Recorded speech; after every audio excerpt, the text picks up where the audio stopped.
So hi everyone, welcome back to Atoxa club. एक और नई एपिसोड में आपका स्वागत है। पर्टिकुलर लास्ट वीक के एपिसोड में मैंने आपको सिखाया था कि अगर कोई भी कैंडल होता है या कैंडल ऐसे अगर मोमेंटम्स क्रिएट करता है और फिर यहाँ पे एक लॉन्गर वीक वाली कैंडल्स क्रिएट करती है, तो किस तरह से इसको ट्रेड करना चाहिए या किस तरह से आपका प्लान ऑफ एक्शन होना चाहिए। ये सारी चीजें मैंने आपको ऑलरेडी बहुत सारी चीजें मैंने आपको सिखा दी है एंड कुछ कुछ पॉइंट है जो मैं आपको सिखाने वाला हूँ। मेरे को करना, अगर एपिसोड 1 से आपने चेकआउट नहीं किया है, आपको डिस्क्रिप्शन में प्लस आपको चैनल पे लिंक मिल जाएगा, जाकर पूरा चेकआउट कर लेना। इससे क्या होगा, जो भी चीजें मैंने आपको बेसिक समझाई है वो सारी चीज क्लियर हो जाएंगी। कुछ कैंडल स्टिक पे हो गई, ओटीसी मार्केट का हो गया, या बोल सकते हो आप लोग लाइव मार्केट का हो गया, मे भी कुछ कैंडल्स पे हो गया। ये सारी चीजें मैंने ऑलरेडी आपको पढ़ा चुका हूँ। तो इस एपिसोड में मैं क्या पढ़ाऊंगा, थोड़ा सा चीजें एडवांस की तरफ जाऊंगा। एंड एडवांस चीजों में क्या चीजें आपको आती है, मे भी अगर मार्केट में कोई भी एक रियली कैंडल क्रिएट होता है, जैसे में भी आप बोल सकते हो एक ऐसे कैंडल्स क्रिएट हुआ, मे भी यहाँ पे अगर सेकंड कैंडल रेड होता है, तो किस तरह से आपको प्लान करना चाहिए। इन सारे टॉपिक पे हम लोग जाएंगे वीडियोस में क्रिएट करने के लिए। एंड ये सारी चीजें आपको रेगुलर बाय रेगुलर मिल रहा है, तो उसके लिए एक लाइक जरूर करना। इससे क्या होता है कि अगर आप एक लाइक करते हो, मुझे बहुत अच्छा लगता है कि लोग अभी भी इस टाइम पे भी इंटरेस्टेड है लोगों को सीखने के लिए। पर्टिकुलर जो चीजें मैं आपको सिखाता हूँ, आप जाके अगर कोर्स में भी खरीदोगे तब भी ये सारी चीजें आपको नहीं मिलने वाली, क्योंकि आपको लगता होगा कि मैं अगर पैसे देकर सीखूंगा तो मार्केट को अच्छी तरह से ऑब्जर्व कर लूंगा। बट आई प्रॉमिस कि जो भी चीजें मैं आपको सर्वाइव करता हूँ या जो भी चीजें मैं स्ट्रेटेजी के ऊपर काम करता हूँ, ये सारी चीजें अगर आप रेगुलर फॉलो करोगे तो मैं भी आज नहीं तो कल आपको रिजल्ट देखने के लिए मिलेगा। आई होप ये पॉइंट आप लोग समझ रहे होंगे। चलो टॉपिक के ऊपर आते हैं। टॉपिक किस तरह से काम करता है, किस तरह से आपको ट्रेड करना चाहिए, किस तरह से कैंडल्स मूव करते हैं। देखो, एक बात हमेशा नोटिस करके रखना, जो भी चीजें ओटीसी पे आती है, राइट, मैंने आपको क्या चीज सिखाया कि जब भी आप बाइनरी में ट्रेड करते हो तो बाइनरी में क्या चीज आपको ऑप्शन देती है, उसमें आपको लाइव मार्केट में सारी चीजें एक्सपेरिमेंट करना पड़ता है, राइट। अगर कोई भी आप एसिड ले लो या कोई भी एसिड ले लो, जैसे मैंने यूएसडीटी सीएडी का एक एसिड ले लिया, राइट। यहाँ पे एसिड में आप क्या देखते हो, पर्टिकुलर आपको एक कैंडल ट्रेड करना होता है। यहाँ पे 1 मिनट टाइम फ्रेम को भी आप प्लान कर सकते हो, 5 मिनट टाइम फ्रेम को प्लान कर सकते हो, 15 मिनट टाइम फ्रेम को प्लान कर सकते हो, मे बी आप 30 मिनट टाइम फ्रेम में भी प्लान कर सकते हो। इसलिए ये सारी चीजें जो कॉमन पॉइंट होती है वो चीजें आपको समझ आ गई होंगी। अब थोड़ा सा मैं आपको लॉजिकली चीज समझाता हूँ किस तरह से चीजें ऑटोमेटिक काम करती हैं। कोई भी पैटर्न हो गया, मार्केट अपसाइड गया, ऊपर नीचे कर रहे हैं, यहाँ पे कुछ कैंडल्स रेड हो गई, कुछ डोजी ग्रीन देखने के लिए मिल गई, कुछ ऐसे कैंडल्स मूव करती हैं। तो मेरा एक्सपेक्टिंग क्या होता है, अगर मार्केट में स्ट्रेंथ किस तरह से मूव कर रहा है। अगर मार्केट में आप देखोगे तो आप अगर ओटीसी का मार्केट चेकआउट करिए, ओटीसी मार्केट में आपको क्या होता है, अगर आप 1 मिनट टाइम फ्रेम पे ट्रेड करोगे, well and good. 5 minute time frame पे ट्रेड करोगे, वेल एंड गुड। और अगर 15 मिनट टाइम फ्रेम पे ट्रेड करोगे तो वेल एंड गुड। बट यहाँ पे 30 मिनट टाइम फ्रेम पे आपको चीजें नहीं दिखेंगी, क्योंकि वहां पे कैंडल मतलब सर्वाइव या बोल सकते हो क्रिएट नहीं कर पाता है, क्योंकि ज्यादा time frame, longer time frame हो जाता है, जिसकी वजह से वहां पे कैंडल शो नहीं करता। आई होप ये चीजें आप समझ रहे होंगे। तो मैं आपको क्या रिकमेंड करता हूँ कि अगर आप लाइव मार्केट में ट्रेड करते हो तो लाइव मार्केट में आपको सबसे बेस्ट जो रहता है वो चीजें रहती है 1 मिनट टाइम फ्रेम पे। May be 1 minute time frame पे एक ईरर देने के बाद ये मोमेंटम करता है, बट ये सारी चीजें कॉमन चीजें होती हैं। ईरर इज बोल सकते हो कोई भी पर्टिकुलर ट्रेड्स हो गया या कोई भी चीजें सेंटिमेंटली काम नहीं करती हैं, कहीं ना कहीं आपको एक चीजें कुछ ना कुछ देखने मिलती है, क्योंकि आपने डिसाइड किया पर्टिकुलर ये जो एरिया है मार्केट में शायद गिरा, इसी लेवल से ये रिवर्स करेगा। मे भी ये हो सकता है कि आपको ये थोड़ा सा ये नीचे साइड गिरा, फिर गिरने के बाद यहाँ से भी रिवर्स कर सकता है, या बोल सकते हो कि आप यहाँ पे आने के पहले यहाँ से ये रिवर्स कर सकता है। तो ये सारी चीजें कॉमन है जो मार्केट में यूजफुल रहती है, बट हम लोग को स्ट्रिक्ट चीजें पकड़नी है तो उस तरह से हम लोग पकड़ने का थोड़ा सा ट्राई करेंगे। अगर कोई भी चार्ट हो गया, जैसे यहाँ पे यूएसडीटी सीएडी का चार्ट है, यूएसडी सीएडी चार्ट मैंने लगाया है, मे भी क्या प्लान कर सकते हम लोग, अगर ऐसे कैंडल्स क्रिएट हो गए, ऐसे कैंडल क्रिएट हो गए, ग्रीन कैंडल क्लोज हो गया, फिर यहाँ पे एक रेड कैंडल क्लोज किया, मे भी कुछ ऐसे पैटर्न्स आपको देखने मिलते होंगे। एंड कुछ पैटर्न्स आपको कैसे देखने मिलते होंगे, मे बी यहाँ पे 3 ग्रीन कैंडल्स आते होंगे, राइट। आपने ये भी चीजें नोटिस किया होगा, 3 ग्रीन कैंडल्स यहाँ पे कंटिन्यूअस में जाते हैं। तो मैं क्या प्लान करता हूँ, ये क्या चीजें मेरा रिकमेंड रहता है, देखो सिंपल चीजें समझो। अगर यहाँ से मोमेंटम किया है, मे बी ये कोई पर्टिकुलर जोन एरिया हो सकता है, या बोल सकते हो कोई ऊपर साइड रेजिस्टेंस पॉइंट हो सकता है, या बोल सकते हो कि मार्केट वहां से मूव करने के बाद उसको ब्रेक डाउन करने में फिर से उसी लेवल के पास पहुंचा है। तो कहीं ना कहीं ये जो चीजें होती है जहां से प्राइस रिवर्स करता है, वो हमारे लिए एट सपोर्ट एंड रेजिस्टेंस की तरह रिएक्ट करता है। आई होप ये चीजें तो समझ आ रही होंगी कि वो चीजें सपोर्ट एंड रेजिस्टेंस की तरह रिएक्ट करता है। तो हमारा सिंपल सा प्लान ऑफ एक्शन रहता है, अगर प्राइस यहाँ से मूव करना स्टार्ट किया, राइट, ये कैंडल ग्रीन बना है, ग्रीन करने के बाद एक हॉट कैंडल क्रिएट कर रहा है, ये हमको इंडिकेट कराता है कि ये जो मोमेंटम्स क्रिएट किया, राइट, ये जो मोमेंटम्स क्रिएट किया है, इस मोमेंटम को ये पर्टिकुलर कैंडल सर्वाइव किया है।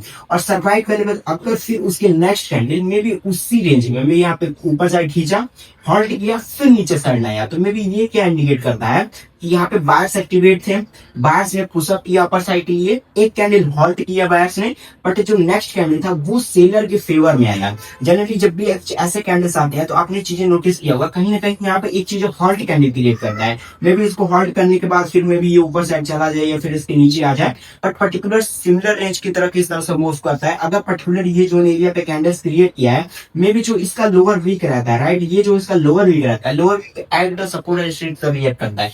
अगर यहाँ पे हॉल्ट कर रहा है तो रियल चांसेस है कि ये जो वीक रहेगा, राइट, अगर वीक के अंदर एक कैंडल हॉल्ट कर रहा है तो फिर हम लोग नेक्स्ट ट्रेड उसी फेवर में लेते हैं अप साइड के लिए, ना कि डाउन साइड के लिए, क्योंकि यहाँ पे दिखाया बायर्स आए, बायर्स में हॉल्ट किया, फिर कंटिन्यूअस में सेलर है। सेलर अगर पैर को डिफाइंड किए हैं तो मे बी ये जो हॉट कैंडल क्रिएट किया है ये कहीं ना कहीं दिखा रहा है कि सेलर डिफाइंड तो किए हैं बट सेलर एक्टिव नहीं हुए हैं, राइट। आई होप ये कंसेप्ट आप समझ रहे होगे, एंड वीडियो से लग रहे तो वीडियो को लाइक दे दिया करो। इससे क्या होता है, जनरली जो चीजें मैं आपको समझाता हूँ ये चीजें अगर आप समझ रहे होगे तो इससे आप लाइक करोगे तो मुझे ज्यादा मोटिवेट मिलेगा कि हाँ आप चीजें समझ रहे हो। आई थिंक ये क्लियरली आपको समझ आ रही होगी कि पैटर्न के अकॉर्डिंग मार्केट अगर यहाँ से मूव किया है, कैंडल्स में बायर्स एक्टिवेट हुए, फिर यहाँ पे बायर्स हॉल्ट किए, फिर नेक्स्ट कैंडल एक इमीडिएटली सेलिंग साइड के लिए कैंडल आया है।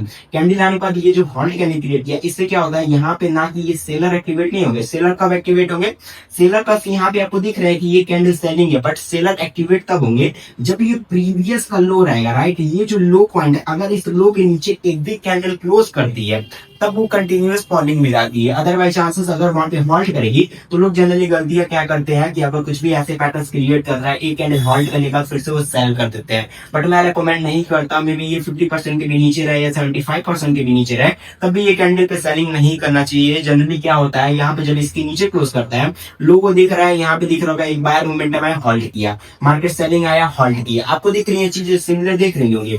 ये कैंडल बायर आया, हॉल्ट किया, सेलर आया, हॉल्ट किया, बट एग्जैक्टली ये जो हॉल्टिंग क्रिएट करता है ये इसके लो के ऊपर ही क्लोज करता है। जैसे यहाँ पे देखोगे तो मे बी ये जो लो पॉइंट था, ये लो पॉइंट के हायर पॉइंट के ऊपर निकल गई थी कैंडल, फिर यहाँ पे क्लोज की थी, तो मे बी इस कैंडल को हम लोग क्या एक्सपेक्टिंग करेंगे, ये कैंडल ग्रीन है, और ये कैंडल क्या है, ये कैंडल भी ग्रीन है। ये कैंडल क्या है, एक बुलिश, आप बोल सकते हो एक बेरिशनेस यहाँ पे शो कर रहा है, जो कैंडल्स को दिखा रहा है कि यहाँ पे रेड कैंडल इन्फॉर्मेशन की है। अगर ये रेड कैंडल इन्फॉर्मेशन की है तो ये जो हॉल्ट कैंडल होगी ये रेड कैंडल को डिफेंड करने के लिए होगी। अगर ये डिफेंड करेगी तो नेक्स्ट कैंडल पे हम लोग क्या करेंगे, एक कॉल साइड के लिए ट्रेड लेंगे। आई होप ये कंसेप्ट आप समझ रहे होगे किस तरह से एक्चुअली चीजें फॉलो करती है। ये सारी चीजें मैंने आपको समझा दी, जब भी कुछ ऐसे पैटर्न क्रिएट करते हैं तो किस तरह से आपको ट्रेड करना चाहिए। अब मैं आपको बताता हूँ, अगर कंटिन्यूअस मार्केट में जा रहा है, अगर आप देखने के लिए मिलता होगा, अगर आप लाइव मार्केट में ट्रेड करते हुए कंटिन्यूअस अगर 3 कैंडल ग्रीन जा रही है तो किस तरह से आपको प्लान करना चाहिए। मे बी ये कंटिन्यूअस मार्केट में क्या डिसाइड कर सकते हो आप लोग।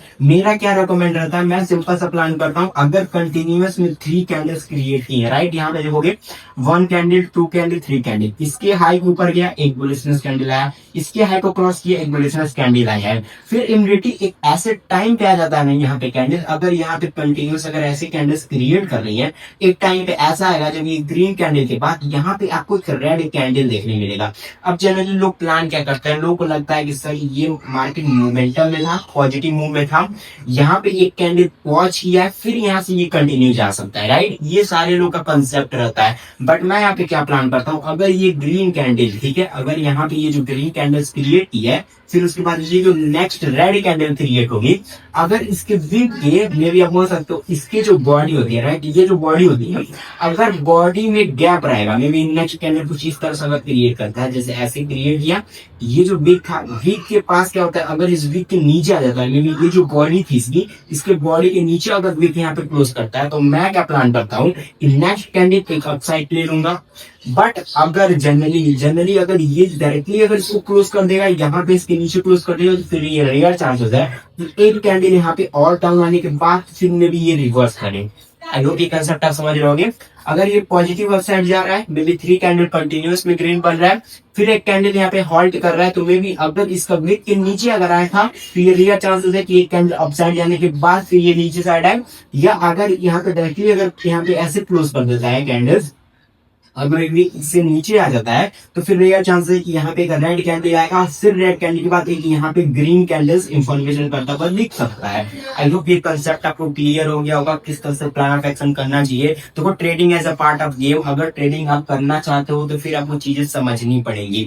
मे बी 1 साल 2 साल में भी आप बोल सकते हो 5 साल भी आप ट्रेडिंग दिए होगे, बट अभी तो प्रॉफिटेबल क्यों नहीं हुए? क्योंकि चीजें रेगुलर फॉलो नहीं करते हो। मे बी आपको 1000 चीजें दे दूं तब भी आप ट्रेडर नहीं बन सकते। मैं बोलता हूँ अगर आप एक चीज पे 100 बार ट्राई करोगे मे बी वो चीजें आपको सेटअप बाय सेटअप प्रॉफिटेबल बनाएगी। आई होप ये कंसेप्ट आपको क्लियर हो गया होगा। एंड वीडियो चैनल पर वीडियो को लाइक एंड शेयर अब देख लेते हैं फ्रेंड्स। Thank you.